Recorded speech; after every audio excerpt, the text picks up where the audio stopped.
청취자분께서 보내주신 자료들을 보니까요.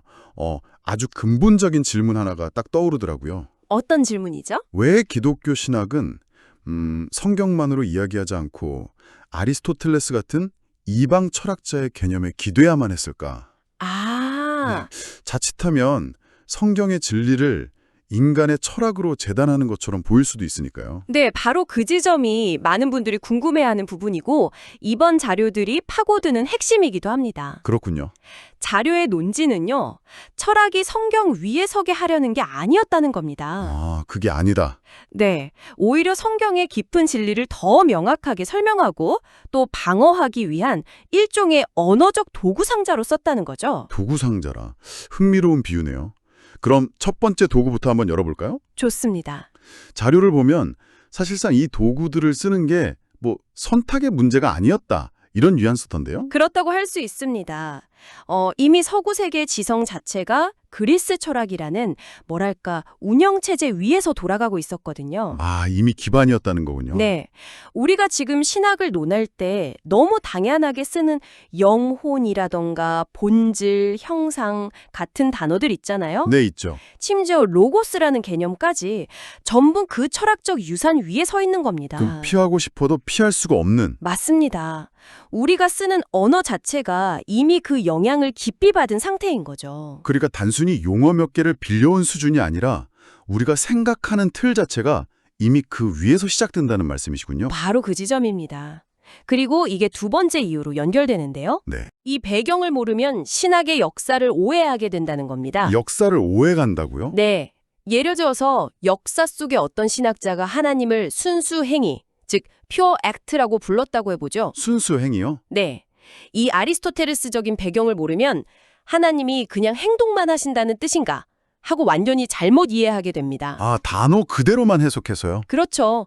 수많은 신학적 논쟁은 이런 철학적 개념 위에서 벌어진 대화였기 때문에 그 맥락을 모르면 대화에 아예 낄 수가 없는 겁니다. 알겠습니다. 언어와 역사 이해 필수적이라는 건 이해가 되는데 그래도 이런 의문이 들 수 있을 것 같아요. 어떤 의문이실까요? 가장 핵심적인 교리, 예를 들어 삼위일체 같은 신비를 설명하는데 굳이 이방 철학의 개념을 빌려와야 했을까 하는 의문이요. 아, 네.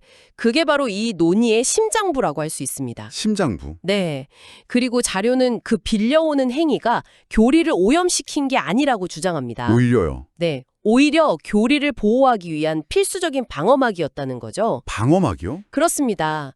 하나의 본질과 새 위격이라는 개념이 없었다고 생각해 보세요. 한 분 하나님이 어떻게 아버지와 아들과 성령으로 동시에 존재하시는지 설명하려 할 때 온갖 오해와 이단적 해석이 나왔을 겁니다. 아, 그걸 막기 위해서. 네, 호모우시온, 즉 동일 본질 같은 용어는 성경에 없는 말을 만들어낸 게 아니라 성경의 가르침을 왜곡하려는 시도에 맞서기 위한 신학적 방패였던 셈이죠. 사실 저는 이 부분이 가장 놀라웠습니다. 어떤 부분이요? 이런 철학적 개념 사용이 후대 신학자들이 만들어낸 것이라고 생각하기 쉬운데 이미 신약 성경 안에서부터 그 흔적이 보인다는 거잖아요. 맞습니다.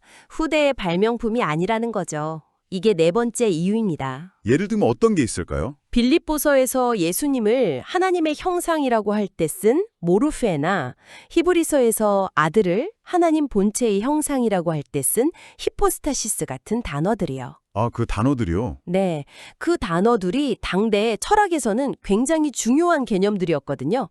신약의 저자들 역시 자신들이 살던 시대에 가장 정교한 언어를 사용해서 복음의 신비를 설명하려 했던 겁니다. 그렇군요. 내부적으로 교리를 다듬고 또 성경 자체에도 선례가 있었다.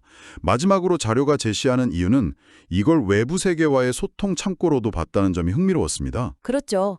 일종의 선교적 다리 역할을 한 셈이죠. 선교적 다리요? 이 사도행전에서 바울이 아테네 철학자들에게 연설할 때를 생각해 보시면 바로 이해가 됩니다. 아, 아레오바그 언덕에서요? 네, 그는 다짜고짜 자신의 신을 선포하지 않았죠.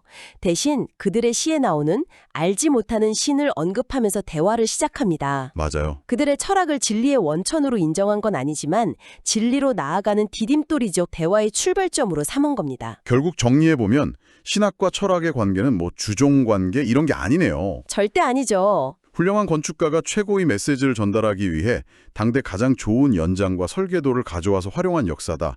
이렇게 볼 수 있겠네요. 아주 정확한 비유입니다.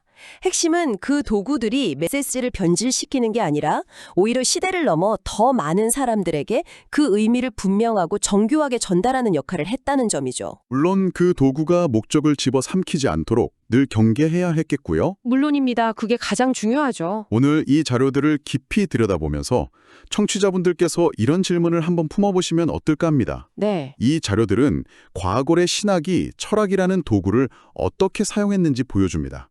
그렇다면 과학, 심리학, 인공지능의 개념이 세상을 지배하는 오늘날 우리 시대의 철학은 무엇일까요? 아주 중요한 질문이네요. 그리고 그 새로운 개념들은 시대를 초월하는 진리를 설명하는 데 어떻게 유용한 도구가 될 수 있을까요? 아니면 오히려 그 진리를 왜곡할 위험을 품고 있을까요?